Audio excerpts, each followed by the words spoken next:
ಎಷ್ಟಾಯ್ತು? 13 ಆಯ್ತು. ಈಗ ನಾನು ಹೇಳಿದ್ದೀನಿ 10 ಒಳಗಡೆ ಹಾಕಿ ಒಂದು 10 ರೂಪಾಯಿ ತಗೊಳ್ಳಿ ಅಂತ ಹೇಳ್ತೇನೆ. 10 ಒಳಗಡೆ ಹಾಕಿ. ಸೊ ಇದು ಮಕ್ಳು ಹಿಂಗೆ ಮಾಡ್ತಾರೆ. 3 ಇಟ್ಬಿಡು 10 ಹಾಕುವಂತ. ದಯವಿಟ್ಟು ಅವ್ರಿಗೆ ಅವಕಾಶ ಮಾಡಿಬಿಡಿ. 10ನ್ನೇ ಎಣಿಸಾಕ್ಲಿ ಅವ್ನಿಗೆ ಇಷ್ಟ ಬಂದಂಗೆ ಹಾಕ್ಲಿ. ಈಗ ಇವ್ರಿಗೆ ಕಾಂಬಿನೇಷನ್ ಗೊತ್ತಿರ್ತದೆ, ಇನ್ನೊಬ್ರು ಗೊತ್ತಿರ್ತದೆ ಗೊತ್ತಿಲ್ಲ. ಸೊ 3 ಇಟ್ಕೊಂಡು 10 ಹಾಕ್ತಾರೆ. ಈಗ ನಿಮ್ಮ ಹತ್ರ ಎಷ್ಟಾಯ್ತು? 13 ಆಯ್ತು. ಹಾಗೆ ಸೊ ಹಿಂಗೆ ಆಟ.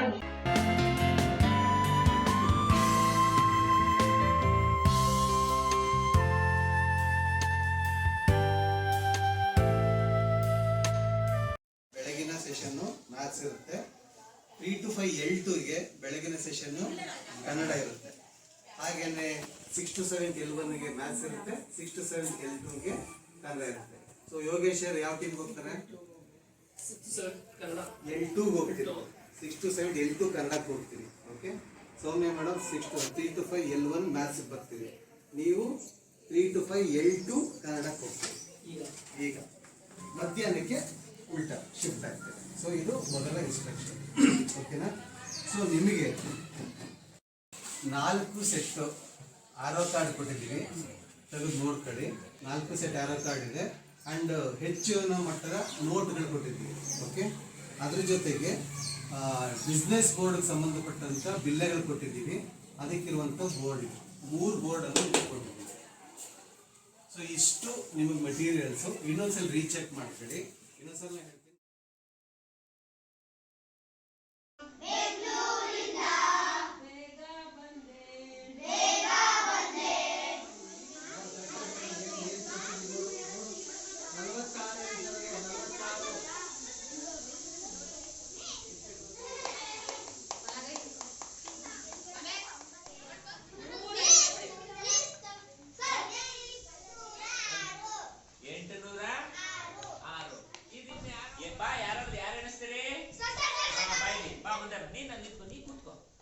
ಎಷ್ಟಿದೆ ಅಂತ ತೋರ್ಸು.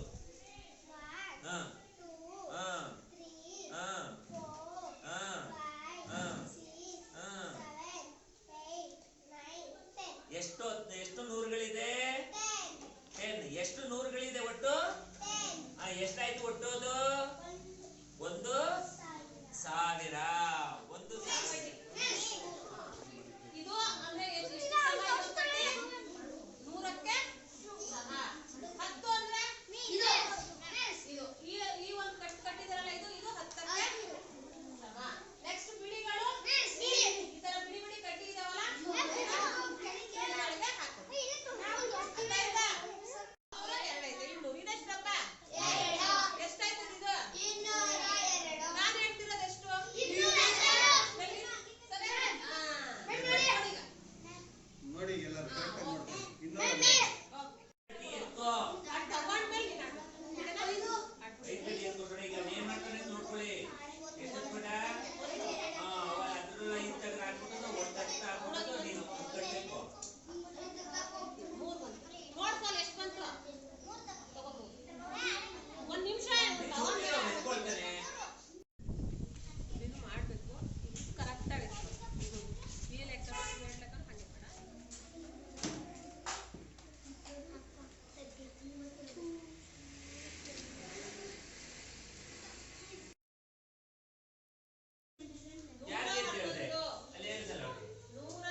ಸರಿ ಇದೆ ಅಲ್ವಾ?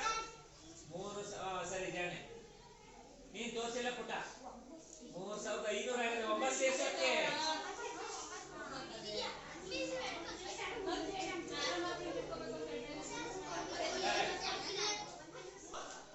ಹತ್ತು 20 30 40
ಸರಿಯಾಗಿದ್ದಾವೆ ಎರಡೂ.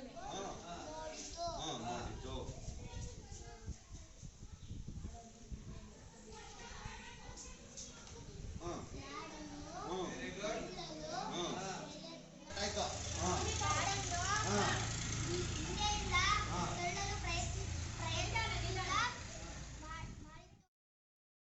ಪುಟಾಣಿಗಿರುತ್ತೆ ಅಲ್ವಾ, ದೊಡ್ಡದು ಮಾಡ್ಕೊಳತ್ತ ಸಣ್ಣದು ಮಾಡ್ಕೊಳತ್ತ, ಸಣ್ಣದು ಮಾಡ್ಕೊಂಡಾಗ ಅದೇನ್ ಮಾಡ್ತದೆ, ಮೌನ ಓದೋದ್ರೆ ಹೆಂಗೆ ಗೊತ್ತಾ? ಕೇಳ್ಕೊಳ್ಳಿ ಈ ಕಡೆ ಒಂದು ನಿಮಿಷ. ಮೌನ ಓದೋದ್ರೆ ಕಣ್ಣು ಆ ಪದಗಳ ಮೇಲೆ ಅಕ್ಷರಗಳ ಮೇಲೆ ಒಂದ್ ಗಿಡದಿಂದ ಹೊರಗಡೆ ಬಂತು, ನೋಡ್ತು ದೊಡ್ಡ ಲಾಡು ಇತ್ತು. ಆ ಲಾಡನ್ನ ಹೆಂಗಾರು ಮಾಡಿ ತಿನ್ಬೇಕು ಅಂತ ಊರಲ್ಲಿ ಹಳ್ಳಿಲಿ ಮತ್ತು ಸಿಟಿಲಿ ಇದ್ದು. ಹಳ್ಳಿಲಿಯ ಮನೆಗೆ ಒಂದು ಸಿಟಿಲಿ ಸರಿ.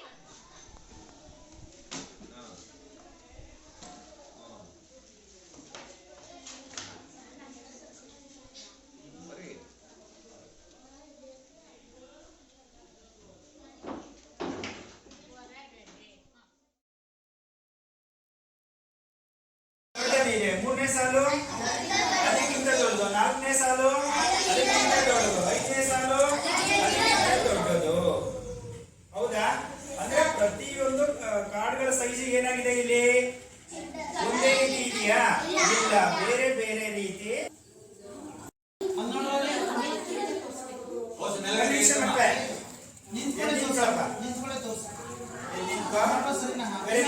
ಅವಳು ತೋರಿಸಿರ್ತಕ್ಕಂಥ ಸಂಖ್ಯೆ 60 ಸರಿ ಇದೆಯಾ? ಸರಿ ಇದೆಯಾ? ನಾನು ಆಗ್ಲೇ ಹೇಳಿದೆ ಅವಳು ಸಂಖ್ಯೆ ಸರಿಯಾಗಿದೆ. ಆದ್ರೆ ಮಕ್ಕಳೇ ಅವಳು ಇಟ್ಕೊಂಡು ತೋರಿಸ್ತಕ್ಕಂಥ ರೀತಿ ಏನಾಗಿದೆ? ತಪ್ಪಾಗಿದೆ. ಹೌದಲ್ವಾ? ನಾನು ಆಗ್ಲೇ ಮುಂಚೆನೆ ಹೇಳಿದೆ. ನಾನು ನಿಮ್ಗೆ ಇದನ್ನ ಏನ್ ಮಾಡ್ಬೇಕು, ನಾನು ತೋರಿಸ್ತೀನಿ. ನನ್ನ ಕಾರ್ಡ್ ತೋರಿಸ್ತೀನಿ.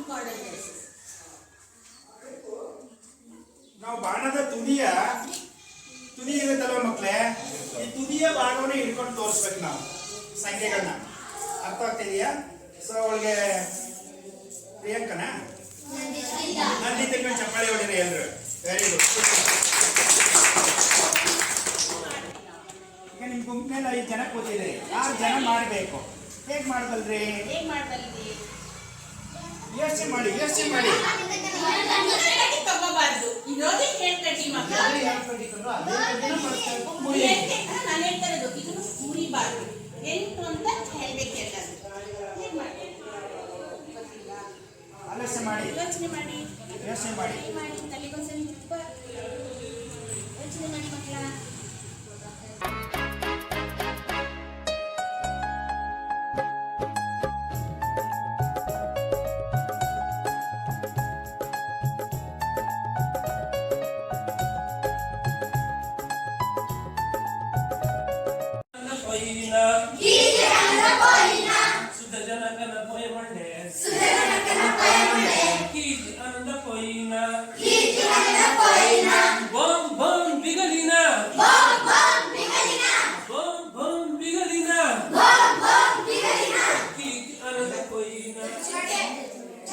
ನಿಮ್ ಗುಂಪ ಮಾಡಿದ್ರೆ ಅವ್ರು ಅವ್ರು ಹೇಳ್ತಾರೆ. ಇವ್ರು ಹೇಳ್ತಾರೆ ದೀಪ, ಚಿಟ್ಟೆ ಮತ್ತು ಗಣಪತಿ. ನೀರು ಶಿವಲಿಂಗ, ದೀಪಲೆ ಕಂಬ, ಮಂಚ.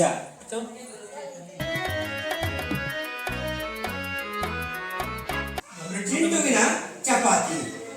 ಚಿಂಟು ಒಬ್ಬ ತುಂಟ ಹುಡುಗ. ಒಂದು ದಿನ ಚಿಂಟುವಿನ ಅಮ್ಮ ಗೋಧಿ ಹಿಟ್ಟು ಕಲಿಸುತ್ತಿದ್ದಳು. ಇಲ್ಲಿ ಕಲಿಸಲ್ಲ. ಹಾಗೆ ಹಿಟ್ಟನ್ನು ಚಿವುಟಿ ಒಂದು ದೊಡ್ಡ ಉಂಡೆಯ ಮೇಲೆ ಸಣ್ಣ ಉಂಡೆ ಹಿಟ್ಟು, ಸಣ್ಣ ಕಣ್ಣು, ನಿಂತ ಕಿವಿ, ಪುಟ್ಟ ಮೂಗು, ಉದ್ದ ಬಾಲ ಮಾಡಿಟ್ಟ. ಆಯ್ತು, ಹೆಂಗಾರು ಮಾಡಿದ್ವಿ. ನೀವು ಚರ್ಚೆ ಮಾಡ್ಕೊಳ್ಳಿ, ನೀವು ಗ್ರೂಪ್ ಅಲ್ಲಿ ಕುತ್ಕೊಂಡು ಮಾಡ್ಕೊಂಡು ನೀವು ಇಲಿ ಮಾಡ್ತಿರೋ, ಹಾವು ಮಾಡ್ತಿರೋ, ಚಪಾತಿ ಮಾಡಲ್ವಾ?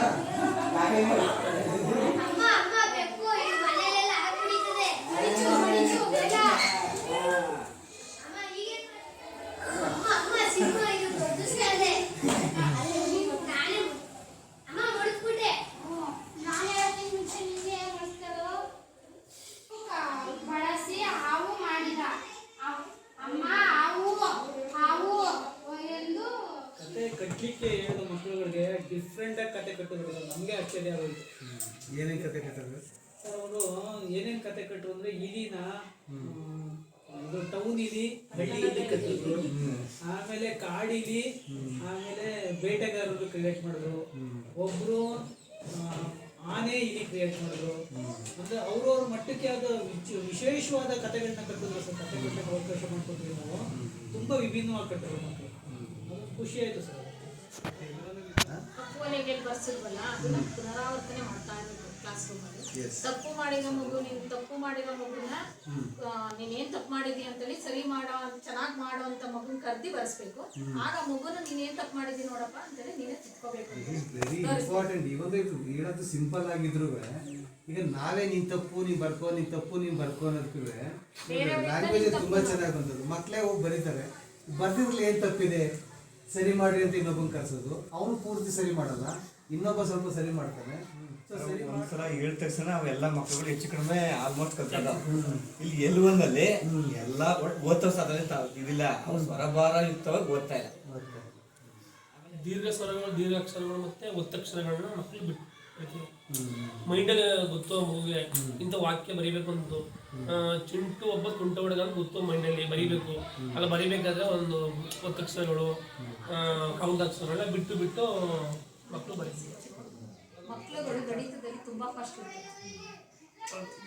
ಮೊದಲು ಕಬ್ಬಿಣದ ಕಡಲೆ ಅಂತ ಇದ್ರಲ್ಲ, ಅದು ನನ್ನ ಪ್ರಕಾರ ಗಣಿತ ಮಾಡ್ತೀನಿ ಅಂದ್ರೆ ಸಾಕು, ಮಿಸ್ ಗಣಿತ ತೆಗಿಲ್ಲ ಅಂತಾರೆ. ಈವನ್ ಟುಡೇ ನನ್ನ ತರಗತಿಗೂ ಅಷ್ಟೇ. ಅದೇ ಕನ್ನಡ ಅಂದಾಗ ಸ್ವಲ್ಪ ಹಿಂಜರಿತಾ ಇದ್ದೇವೆ. ಅದಕ್ಕೆ ನಾವು ಲ್ಯಾಂಗ್ವೇಜ್ಗೆ ಜಾಸ್ತಿ ಕೊಡ್ಲೇಬೇಕಾಗಿದೆ. ನಾವು L1 L2 ಎರಡು ಮಾಡಿದ್ರೂ ಗಣಿತ ಮಾಡ್ತಾ ಇದ್ರೆ ಏನಂತ ಬದಲಾವಣೆ ಕಾಣಲಿಲ್ಲ. ಬಟ್ ನಾವೇ ಅವ್ರಿಗೆ ಗ್ರೇಡ್ ಫಿಕ್ಸ್ ಮಾಡ್ಕೊಂಡಿದ್ವಲ್ಲ, ಇಲ್ಲಿ 3 ಅಂಕೆ ಸಂಖ್ಯೆಗಳು ಮತ್ತೆ ಅದರ ಒಂದು ಪ್ರಕ್ರಿಯೆಗಳು ಮಾಡೋದು, ಅಲ್ಲಿ 4 ಅಂಕೆಗಳಿಗೆ ಇದು ಮಾಡ್ಕೊಂಡಿದ್ವಿ. ಹಂಗಾಗಿಂದ ಚೆನ್ನಾಗಿ ಬಂತು. ಬಟ್ ಪ್ರಾರಂಭದಲ್ಲೇನೆ ನಾವು ಕೊನೆಗೆ ಆಟಕ್ಕೆ ಆ ಕಡ್ಡಿಗಳ ಕಟ್ಟನ್ನ ಕೊಟ್ಟೋದ್ರ ಬದಲು ಅದನ್ನೇ ಪ್ರಾರಂಭದಲ್ಲೇ ಕೊಟ್ಟು ಏಳಿಸಿದ್ರೆ ಇನ್ನೂ ಸ್ವಲ್ಪ ಅನುಕೂಲ ಆಗ್ತಿತ್ತೇನೋ ಅಂತ ಅನಿಸ್ತು. ಯಾಕೆಂದ್ರೆ ಮೂರ್ತ ಕಲ್ಪನೆಯಿಂದ ಮೂರ್ತದ ಕಡೆಗೆ ಹೋಗ್ಬೇಕು ಇದ್ರಲ್ಲಿ. ಬಟ್ ನಾವು ಅದೇ ಫಾರ್ಮುಲಾವನ್ನ ಬಳಸ್ಕೊಂಡು ಬಂದ್ವಿ ಅಲ್ಲಿ ಪ್ರಾರಂಭದಿಂದನೂ. ಮೊದಲು ಅದನ್ನ ಮೂರ್ತಕವಾದಂತ ಟೀಚಿಂಗ್ ಏಡ್ಸ್ಗಳನ್ನ ಕೊಟ್ಟು, ಅದಾದ ನಂತರ ಮೂರ್ತವಾದಂತ ಬರೀ ಕೇವಲ ಬರವಣಿಗೆ ಅಥವಾ ಮಕ್ಕಳ ಕೈಲಿ ಏರಿಸಿ ಅದನ್ನ ಬೇರೆ ಮಕ್ಕಳ ಕೈಲಿ ಬರ್ಸೋದು, ಪುನಃ ಅದನ್ನ ಓದಿಸ್ತಕ್ಕಂಥದ್ದು. ಅದರ ಒಟ್ಟೊಟ್ಟಿಗೆನೆ ಅದರ ಒಳಗೆ ಅಂತಸ್ತುವಾಗಿರ್ತಕ್ಕಂಥ ಸ್ಟೆಪ್ಗಳು ಅದೇ 5472 ಅಂತಂದಾಗ ನೋಡ್ರಪ್ಪ ಆರೋ ಕಾರಣ ಬಡ್ಸ್ಬಿಟ್ಟು ಹಿಂದಕ್ಕೆ ಹೇಳ್ಬಿಟ್ಟು ನೋಡಿ ಅದ್ರಲ್ಲಿ ಎಷ್ಟಿದೆ. ಅದಕ್ಕೆ ಸ್ಥಾನ ಬೆಲೆ ಕಲ್ಪನೆಯನ್ನು ಮಕ್ಕಳಿಗೆ ಅಲ್ಲೇ ಮೂಡಿಸ್ಕೊಳ್ತಾ ಬಂತು. ಚೆನ್ನಾಗಿ ಬಂತು.